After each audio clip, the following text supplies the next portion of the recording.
Kembali Anda simak dalam Smart Motivation bersama Eloy Zaluku.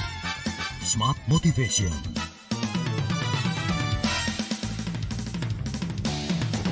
Oke, saya ditodong dengan pertanyaan yang harus dibacakan.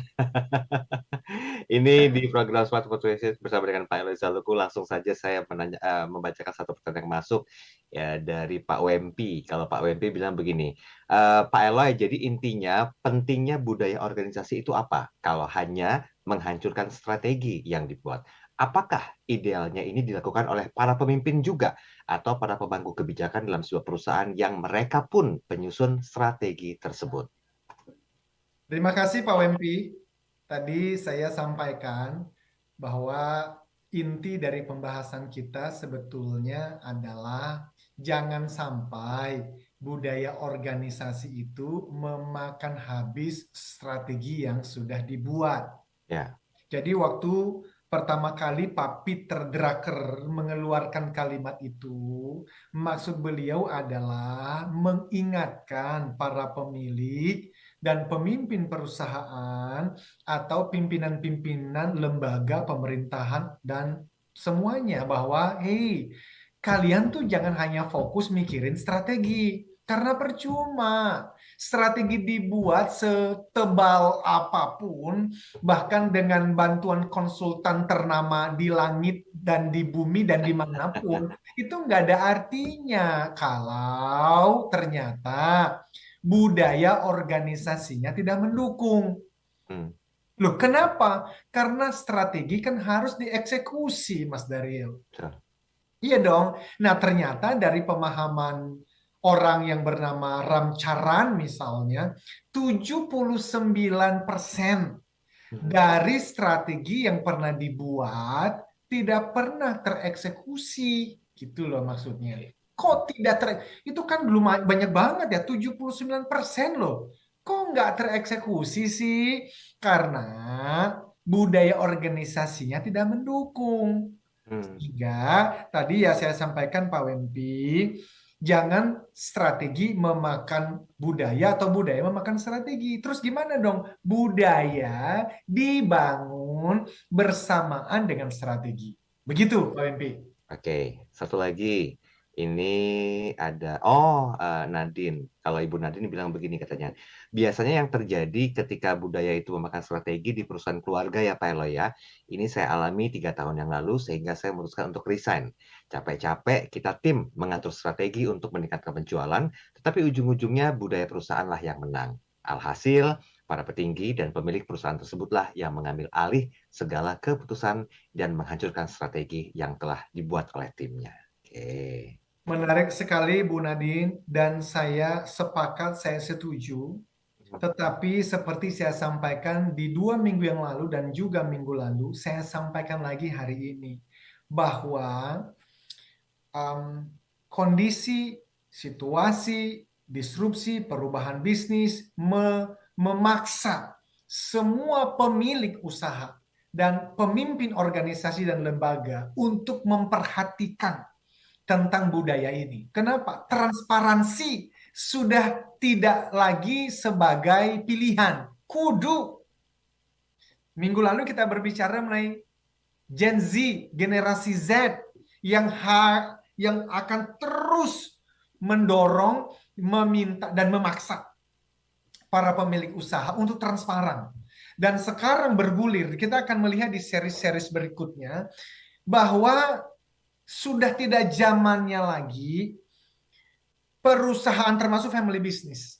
Yang diperjuangkan itu adalah shareholder value. Keuntungan pemilik bisnis. It doesn't work anymore. Sudah tidak lagi bisa dipakai. Jadi apa? Stakeholder. Bukan shareholdernya tidak penting. Pemilik perusahaan penting, tapi bukan satu-satunya. Dan itulah kenapa saya merasa harus ada yang berjuang nih untuk menggaungkan ini bahwa hey, leadership dan culture itu harus dipikirkan karena selama ini semua perusahaan tuh budgetnya gede banget untuk membuat strategi perusahaan. Ya. Tapi kalau udah bicara mengenai culture, itu orang tuh ragu-ragu. Kenapa? Memang betul. Mana duitnya? Culture tuh mana duitnya? Kalau strategi kan sekarang kita bikin strategi marketing, kita promosi, digital campaign. Bulan depan kita bisa langsung lihat hasilnya gitu. Padahal sebetulnya culture juga bisa dilihat kok hasilnya. Cuman selama ini nggak ada yang benar-benar kekeh gitu dan gaspol. Makanya saya mengambil keputusan bersama dengan seluruh tim, selain kita yang namanya TML, Leadership and Culture menjadi yang kita sebut sebagai masterpiece kita untuk Indonesia, Asia, dan dunia. Demikian Mas Daryl. Ayo, Loy, tinggal 6 menit loh. Waduh, Mas Daryl, saya cepet ya. Oke. Silakan. Oke, jadi tadi saya sudah berbicara mengenai best practice. Yes. Kita ngambil Maple Leaf Foods dengan pemimpinnya adalah Michael McCain. 2008 terjadi krisis dalam perusahaannya, 22 orang meninggal. Dia mengakuinya. 2013 diwawancara, dia ngomong begini. Dia ngomong begini. The Maple Leaf Food Organization has been built on the basis of value-based leadership model. Artinya perusahaan kami sejak dulu tuh dibangun atas dasar model kepemimpinannya adalah berbasiskan nilai. Values, core values. Itu yang saya sudah sebutkan di pertemuan sejak awal. Seperti ASN kita misalnya. Aparatur Sipil Negara. Berakhlak, itu core values-nya. BUMN, akhlak. Perusahaan-perusahaan swasta punya core values-nya masing-masing. Pertanyaannya tapi, apakah values ini hanya sekedar nilai-nilai yang ada di website dan ditempel di dinding dan tembok kantor, atau betul-betul menjadi panduan setiap keputusan yang diambil? Maka di tahun 2022, minggu lalu beliau diwawancara. Dia mengatakan begini, clearly, bahwa memimpin di tengah krisis haruslah didasari oleh nilai-nilai inti Anda, katanya. Ya, dan tadi saya katakan, ini krisis, kita di tengah-tengah VUCA, disrupsi, maka bagi perusahaan yang tidak dipandu oleh nilai-nilai, maka ini yang dikatakan oleh Michael McCain. Maksud saya, katanya, bayangkan saat Anda menghadapi keadaan yang sangat menantang, krisis besar. Anda dituntut untuk membuat keputusan yang urgent, cepat, dan decisive. Itu tegas. Bagaimana seseorang mampu membuat keputusan yang cepat, tegas, sekaligus tepat? Itu. Kan itu yang diharapkan dari semua pemimpin saat ini, Mas Daryl. Cepat, tegas, tepat. Kan bisa cepat tapi nggak tepat. How? Gimana katanya? It's impossible. Nggak mungkin. Karena di tengah-tengah kondisi yang begitu menekan katanya.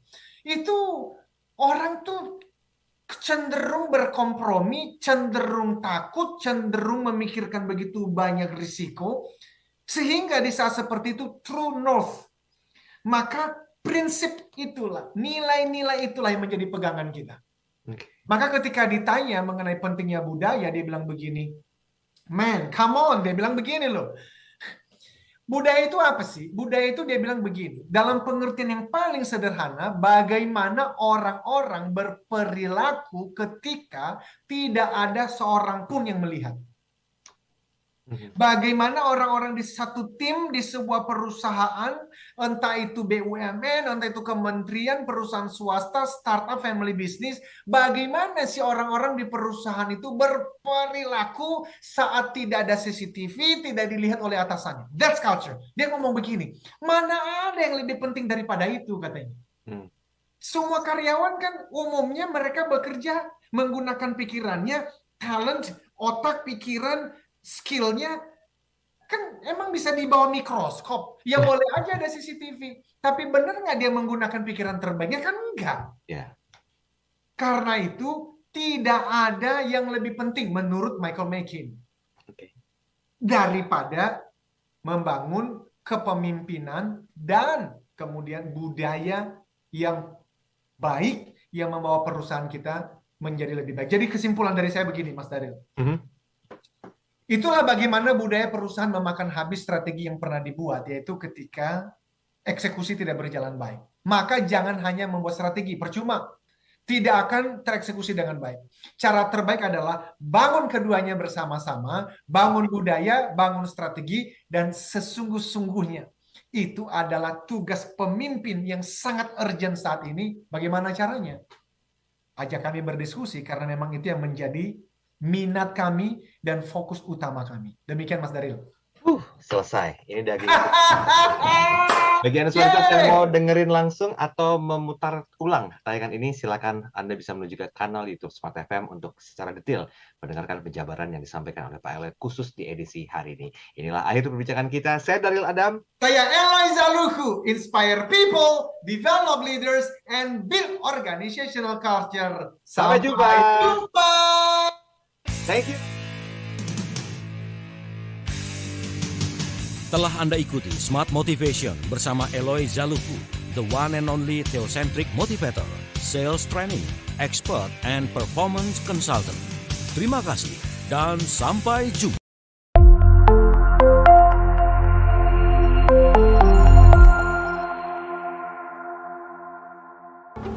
Eloy Zaluku, Founder and Master Teacher of TML, Theocentric Motivation and Leadership, kembali memberikan kesempatan kepada 25 orang terpilih untuk menjadi Certified Theocentric Motivator batch kelima tahun 2022. Jadilah Theocentric Motivator and Professional Sales Trainer dengan konsep pelatihan yang menggabungkan pemahaman spiritual dengan ilmu motivasi dan strategi penjualan yang tepat. Dilatih secara langsung oleh Master Teacher Eloy Zaluku, dapatkan sertifikasi dan legalitas untuk mengajarkan materi pelatihan Theocentric Motivation and Rave Sales Principles di seluruh Indonesia dengan peluang penghasilan hingga 25 juta rupiah per satu hari training, bahkan lebih. Pelatihan dilaksanakan secara virtual online pada hari Jumat dan Sabtu 16-17 September dan 23-24 September 2022. Dapatkan penawaran khusus yang terbatas hanya untuk batch 5 tahun 2022. Potongan hingga 80% dari investasi normal. Syarat dan ketentuan berlaku. Segera daftarkan diri Anda ke 0813 983 98127 atau 0818 0890 9199. Be the next certified Theocentric Motivator and Rave Sales Trainer.